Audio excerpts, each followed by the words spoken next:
അങ്ങനെ നമ്മുടെ ഈ വർഷത്തെ തൃശ്ശൂർ പൂരം അതിഗംഭീരമായിട്ട് കഴിഞ്ഞൂല്ലേ. അപ്പോൾ അതിൻ്റെ പൂരം എക്സിബിഷനോടനുബന്ധിച്ചിട്ട് ഒട്ടേറെ കാഴ്ചകൾ എക്സിബിഷൻ ഗ്രൗണ്ടിൽ നടത്തിയിട്ടുണ്ട്. അതിൽ ഇതാ ഒരു ഐറ്റമാണ് കേട്ടോ ഈ മെറൈൻ അക്വേറിയം എന്ന് പറയുന്നത്.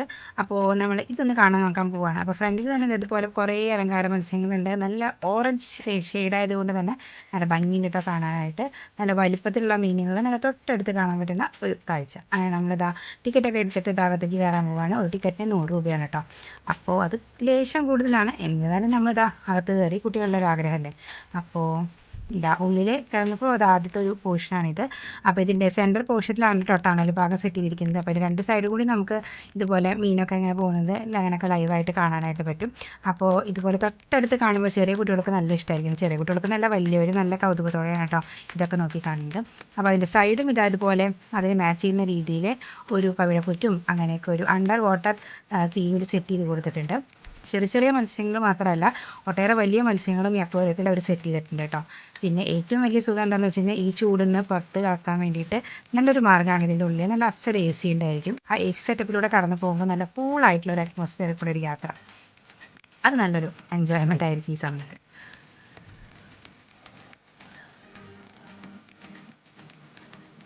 അങ്ങനെ പല തരത്തിലുള്ള മീനുകളെ നമ്മൾ അതിൻ്റെ ഉള്ളിൽ കണ്ടു. പേരൊന്നും എഴുതി വെച്ചിട്ടൊന്നുമില്ല.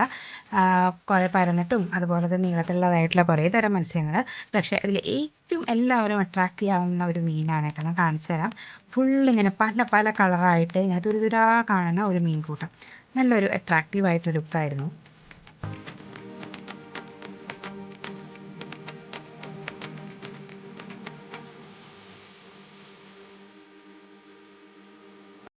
പിന്നെ ആസ് യൂഷ്വൽ എല്ലാവരും വെറുതെ കാണുക മാത്രമല്ല ഫോട്ടോ എടുക്കാനാണ് എല്ലാവർക്കും തിരക്ക്. നമ്മളും അത് തന്നെയാണല്ലോ ചെയ്തുകൊണ്ടിരിക്കുന്നത്. അപ്പോൾ ചെറിയ മക്കളൊക്കെ അതാ ഇതുപോലെ നല്ല ഇൻട്രസ്റ്റോട് കൂടിയിട്ട് ഓരോ ക്ലാസ്സിൻ്റെ മുകളിലൊക്കെ തൊട്ട് നോക്കുന്നുണ്ട് കേട്ടോ. പക്ഷേ ഒരു മത്സ്യകന്യക കൂടി ആവാമായിരുന്നു, അതിൻ്റെ ഒരു കുറവുണ്ടായിരുന്നു. അപ്പം നമ്മൾ അതൊക്കെ പ്രതീക്ഷിച്ചാണ് ഇതിൻ്റെ ഉള്ളിൽ കയറിയത് കേട്ടോ. ഇനിതാ തിരണ്ടി അതുപോലെ തന്നെ കുറേ പലതരത്തിലുള്ള പേരുകൾ അറിയാത്തതായിട്ടുള്ള ഒരുപാട് ആൾക്കാർ ഇത് അതിൻ്റെ ഉള്ളിൽ നമ്മളെ കാണാനായിട്ട് വെയിറ്റ് ചെയ്യുന്നുണ്ടായിരുന്നു കേട്ടോ. അവർക്കും നമ്മൾ പുതിയ ആൾക്കാരാണല്ലോ, അപ്പോൾ അവർ നമ്മളെ നോക്കുന്നുണ്ട്, നമ്മൾ അവയെ നോക്കുന്നുണ്ട്. അപ്പോൾ ഇനി ഇത് ഒരു ടണൽ ഷേപ്പ് ആയതുകൊണ്ട് തന്നെ അവർക്ക് ഇതാ ഇങ്ങനെ മൂവ് ചെയ്ത് പോകാനുള്ള ഒരു പോസിബിലിറ്റിയും കൂടി ഇതിനുള്ള അറേഞ്ച് ചെയ്ത് കൊടുത്തിട്ടുണ്ട്. അത് തന്നെയാണ് ഇതിനെ ഒരു ഡിഫറെൻ്റ് ആയിട്ട് മാറ്റിയെടുത്തിരിക്കുന്നത്. അങ്ങനെ നമ്മൾ ആ സെൻറ്റർ പോർഷനിലേക്ക് കടന്നിട്ടുണ്ട്. കുറച്ച് ദൂരമായിട്ട് നടക്കാനുള്ളൂ. എന്നാലും ആ ഒരു നടക്കുന്ന ദൂരം നല്ല ഒരു രസമുള്ള കാഴ്ചകളാണ് ഉപയോഗിച്ചിട്ടുണ്ട്. ഇത് പല സ്ഥലത്ത് ഇവരിതിങ്ങനെ സെറ്റ് ചെയ്തിട്ടുണ്ട്. പക്ഷേ ഞങ്ങളിതുവരെ പോയിട്ടില്ല. ആദ്യമായിട്ട് ഇതാ തൃശ്ശൂർ തന്നെയാണ് കേട്ടോ ഇതിൻ്റെ ഉള്ളിലേക്ക് കടക്കുന്നത്. ഈ മുകളിൽ പോണ മീനുകൾ കണ്ടില്ലേ, ഇതിൻ്റെ ഉള്ളിൽ കൂടെയൊക്കെ നോക്കുമ്പോൾ നമ്മളിതാ ഇങ്ങനെ ആഴക്കടലിൽ പോയ ഒരു ഫീൽ ഉണ്ടായിരിക്കും.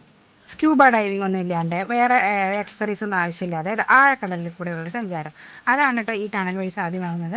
പക്ഷേ പവിഴപ്പുറ്റുകളൊന്നും ലൈവായിട്ട് കിട്ടുന്നില്ല. ഈ മീനുകളെയൊക്കെ നമുക്ക് ഇതുപോലെ കാണാം.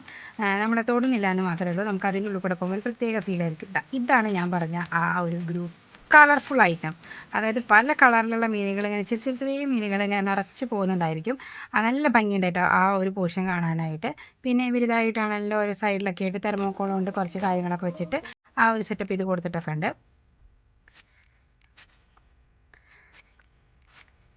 പിന്നെ ഇതായി കിടക്കണ കണ്ടോ ഒരു വമ്പൻ. ഒരാൾ അങ്ങോട്ട് പോകുമ്പോൾ അപ്പുറത്ത് കൂടെ ഒരാൾ ഇതുപോലെ ഷിഫ്റ്റ് ചെയ്തിട്ട് ഇങ്ങോട്ട് വരും. ഇവരുടെ മൂവ്മെൻറ്റ് ഇതിൻ്റെ ഉള്ളിൽ കാണാൻ പ്രത്യേക ഭംഗിയായിരുന്നു കേട്ടോ. രോഹു ആണെന്ന് തോന്നുന്നു കേട്ടോ ഈ മീനിൻ്റെ പേര്, കറക്റ്റായിട്ട് അറിയില്ല.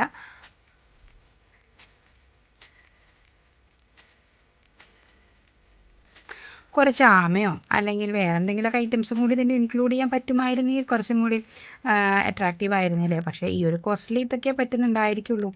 പിന്നെ എല്ലാം കൂടി ഈ ഒരു ടണലിനുള്ള അറേഞ്ച്മെൻറ്റ് ചെയ്ത് കഴിഞ്ഞാൽ ഒരു ചിലപ്പോൾ പൊട്ടാനുള്ള സാധ്യത ഉണ്ടായിരിക്കാം. അതൊക്കെ ആയിരിക്കാം ഈ ഒരു ഫിഷ് മാത്രം ഇതിൽ ഉൾപ്പെടുത്തിയത്.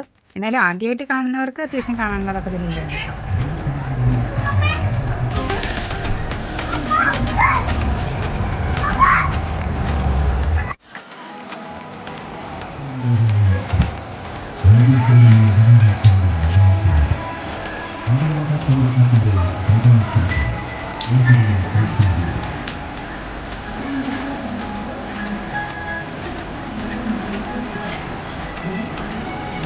അപ്പോൾ അങ്ങനെ കുറച്ച് പുതിയ മീനുകളെയൊക്കെ കണ്ട് കുറച്ച് AC ഒക്കെ ആസ്വദിച്ച് പിന്നെ ചൂടിലേക്ക് കടന്നു. അങ്ങനെ പിന്നെ ബാക്കി അവിടെ എക്സിബിഷൻ്റെ കുറേ ഹോളൊക്കെ നമ്മളിതാ ചുറ്റി കണ്ടിട്ടുണ്ട്, സ്റ്റോളുകളും കാര്യങ്ങളൊക്കെ. അങ്ങനെ നമ്മളിതാ വീട്ടിലേക്ക് പോരുകയാണ്. അപ്പോൾ ഇത്രയേ ഉള്ളൂ. ഇതുപോലെ ചെറിയൊരു വീഡിയോ നമ്മളിതാ ആ ഒരു മെറൈൻ അക്വേറിയം കണ്ടതിൻ്റെ ഒരു ചെറിയ വീഡിയോ കണ്ടിട്ട് ഇഷ്ടപ്പെട്ട ലൈക്ക് ചെയ്യാനും ഷെയർ ചെയ്യാനും മറക്കരുത്. അതുപോലെ എത്രയും പെട്ടെന്ന് എക്സിബിഷൻ തീരുന്നതിന് മുന്നേ പോയിട്ട് ഇതൊന്ന് കണ്ടിട്ട് ആസ്വദിക്കുക. അപ്പോൾ പിന്നെ ഒരു വീഡിയോയിൽ കാണാം. ബൈ.